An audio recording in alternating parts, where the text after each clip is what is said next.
Esther chapter 8. On that day did King Ahasuerus give the house of Haman the Jews' oppressor to Esther the queen.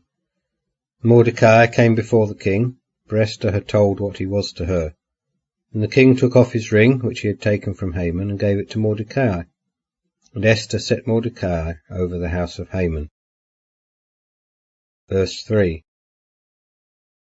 And Esther spoke yet again before the king, and fell down at his feet, and besought him with tears to put away the mischief of Haman the Agagite, and his device which he had devised against the Jews. And the king held out the golden sceptre toward Esther. And Esther arose and stood before the king, and said, If it please the king, and if I have found grace before him, and the thing seem right to the king, and I be pleasing in his sight, let it be written to reverse the letters devised by Haman the son of Hammedatha the Agagite, which he wrote to destroy the Jews that are in all the king's provinces. For how shall I endure to see the evil that shall befall my people? And how shall I endure to see the destruction of my kindred? And King Ahasuerus said to Queen Esther and to Mordecai the Jew, Behold, I have given Esther the house of Haman, and him they have hanged upon the gallows, because he stretched forth his hand against the Jews. Write ye then for the Jews as seems good to you, in the king's name, and seal it with the king's ring. For a writing that is written in the king's name and sealed with the king's ring cannot be reversed. Verse 9. Then were the king's scribes called at that time, in the 3rd month, that is, the month Sivan, on the 23 day thereof.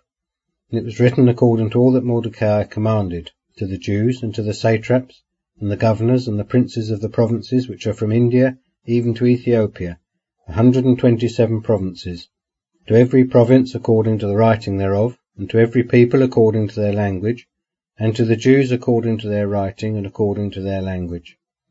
And he wrote in the name of King Ahasuerus, and sealed it with the king's ring, and sent letters by couriers on horseback, riding on coursers, horses of blood, reared in the breeding studs, stating that the king granted the Jews that were in every city to gather themselves together, and to stand for their life, to destroy, to slay, and to cause to perish all the power of the people and province that might assault them, their little ones and women, and to take the spoil of them for a prey, upon one day in all the provinces of King Ahasuerus, upon the 13th of the 12th month, that is, the month Adar. That the decree might be given in every province, a copy of the writing was published to all the peoples, and that the Jews should be ready against that day to avenge themselves on their enemies.